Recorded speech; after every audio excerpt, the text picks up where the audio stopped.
Welcome back, troglodytes, to the Trogly's Guitar Show. Today we have a Gibson Les Paul Studio Pro from the year 2014 in one of the best finishes that I think is going under the radar, simply because stock photos of this guitar, they're not very good. They do not do this finish justice. This is what is called Graphite Pearl. It's got a black undercoat, but as you can see, it's got all the colors of the rainbow in it at the same time. However, when these were being marketed as new, like at Sweetwater and Musician's Friend, they have all these bright studio lights like you're seeing right now. They take their photos, the finish appears black. But if you run your little light over it here, you can see all of the different colors coming out. And it was about a year ago I saw this one get listed on Reverb, and ever since then I fell in love with this finish and knew I wanted to document one. In fact, I mentioned this guitar in the Modern Flying V episode, saying that it was more so similar to the Ebony Prism than the Purple Prism finish that it actually more so resembles. If they would have done Graphite Pearl on that Modern Flying V, I probably would have kept it. But what is a Studio Pro model anyways? What are your advantages of that over the regular Studio of this time period? Well, first off, as we've kind of already discussed, the finish. Graphite Pearl appears to be like one of the more popular ones. Next to that is a teal blue sparkle. But other finishes that were available were Heritage Cherry Sunburst, Fireburst, Cherry Pearl, and Tobacco Sunburst.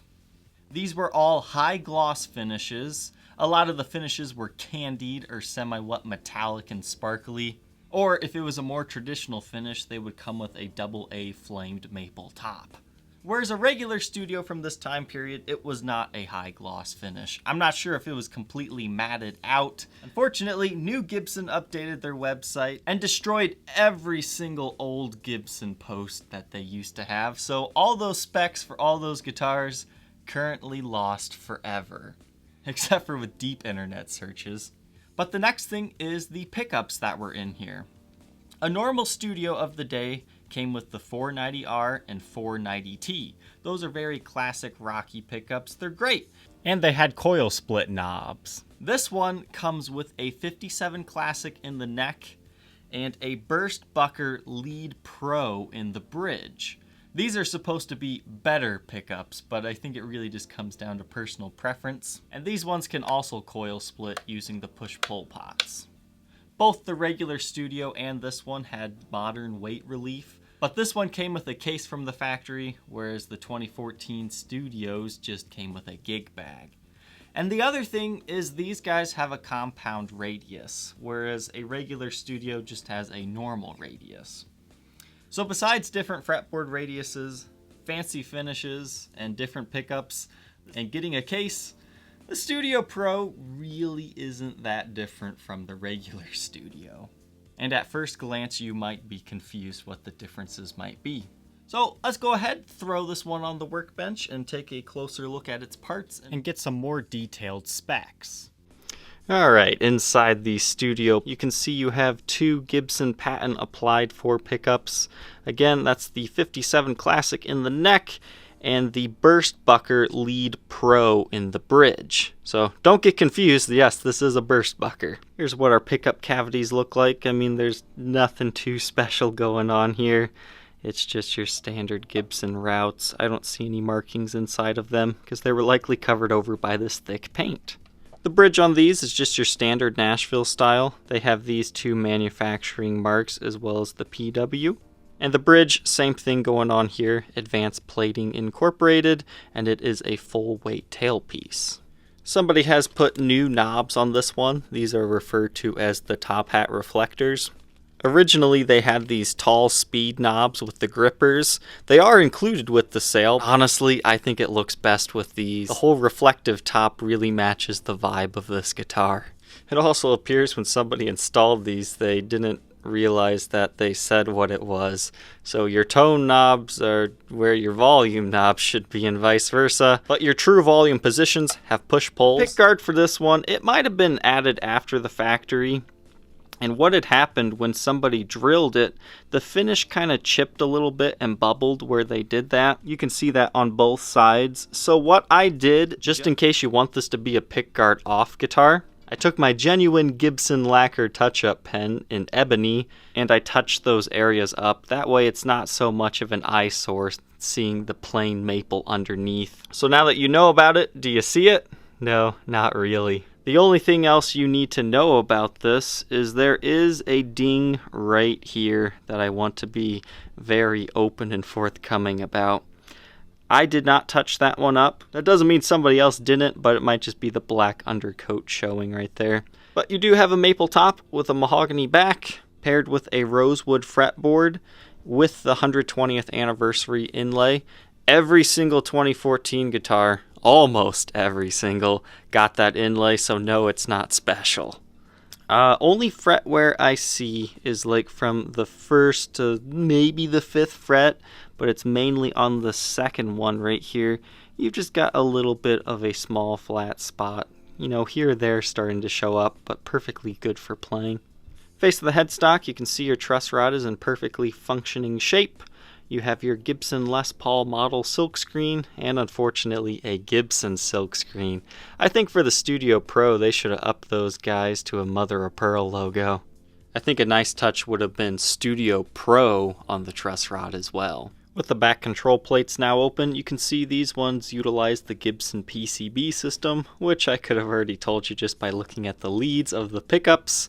But again, you can see the push-pull pots here for coil splitting. But that also makes it easy to put whatever humbucker model in here that you want. You don't have to take it to a tech, just unplug and plug your new one in. The hardest part is switching the pickup ring.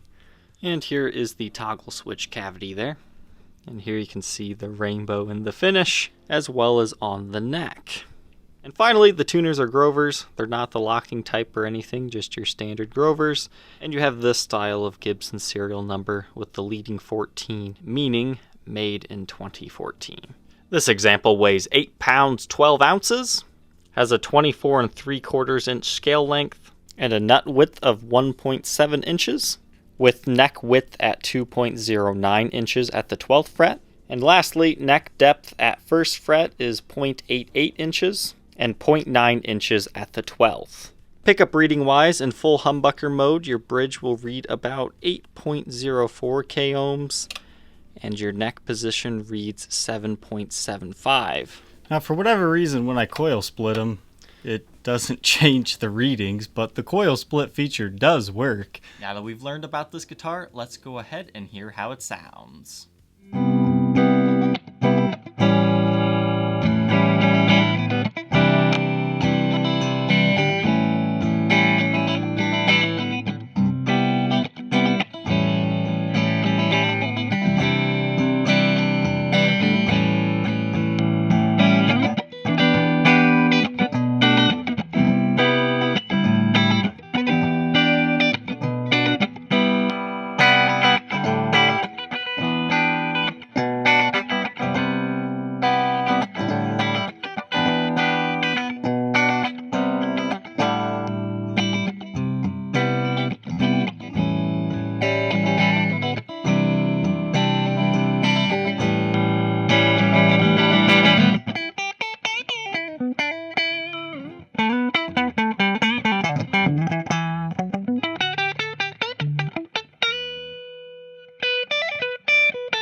Now that we know how this instrument sounds, let's go ahead and review its condition. Okay, so this instrument was definitely played. We have a little bit of edge wear right here. It looks like it got dinged up against something. Rather minor, but it is there. And you can see very light evidence of that around the other sides of the headstock as well. Nothing that I feel really destroys the look of the finish, but that's definitely worth knowing about. You have your original nut. Frets show very minor wear. I just conditioned the fretboard. It is rosewood. I just conditioned the rosewood fretboard here, and you still have your 120th anniversary inlay here, as most 2014s did. There is a little chip right here to the finish, as well as that small area that I touched up underneath this pickguard that we saw in the bench demo. So with a finish like this, you might be tempted to take that off, and just know that you can do that if you want now, but there are those blemishes. But this is just like any other black guitar. It's gonna show a lot of picking swirls and scratches. I mean, if you really start looking at this, it will start to look, a little bit worn. I don't want you to expect a mint condition example. This one has definitely been played. There are microscopic little dings, as you're seeing here, show up in the light. And underneath the tailpiece, I really wish I would have got photos of this. There are some deeper scratches. I mean, they're definitely just in the clear coat, but you can kind of see one of those right here. I mean, it's under the tailpiece. You're not going to see it unless you're changing strings. Again, these knobs have been replaced, but I personally think they look better. But the originals are in the case. Back of the headstock here, we've got serial number 14004, looks like 1416, so that makes it a 2014 model. You've got the Grover tuners, no breaks, cracks, or repairs. I don't see any major scratches on the neck, but you do have some light play wear on it. But right here, there's like a small impression. It might have been from like a stand, or maybe somebody was using a capo, I don't know. But you do have that light impression right there. But other than that, the neck's pretty darn clean. The back of the instrument also shows some buckle worming and scratches. Obviously, this finish does a pretty good job at hiding that kind of stuff, and here it's really coming to life. I love it when it does this. This is the angle I've been looking for this whole video. But again, this thing was play. Don't expect a mint condition example. Your back plate also has some scratches on it from somebody's belt buckle. What's kind of nice, despite this being a sparkle metallic finish, usually these are super prone to showing like join lines and everything. Now if you get it in the light just right, you can kind of see it, but I don't see any like major finish checking lines around the neck joint, which is kind of a nice feature there. Looking around the edges, just kind of the same as the rest of the guitar. You've got some play wear, minor nicks and dings, but it still definitely retains a clean appearance. Your strap buttons have been replaced with black Schaller strap locks. I do not have the counterparts though. Under Blacklight here, you can see there's like some marks of some sort. I'm really not quite sure what would cause that. I mean, you don't see it in normal lighting situations, but here you can see where somebody's sweat has absorbed into the finish because of where the arm was resting, and that's pretty common to see. But I mean, that just tells you this thing, it was probably a stage guitar, because this thing had just come to life under the stage lights. You can also see the absorption of sweat around the edges, and here it kind of looks like a stand mark or something. But luckily, it's a dark, sparkly finish. It doesn't really show up in normal lighting situations. Here you can see this guy must have been soloing a lot, because once again, sweat into the finish. And the neck glows considerably more for the exact same reason. So no breaks, cracks, or repairs on this example, but a beautifully well-played guitar. So that tells you this is a good one. This instrument has a Gibson USA hard shell case. The exterior is black. You have 4 latches on the front and a 5th back latch.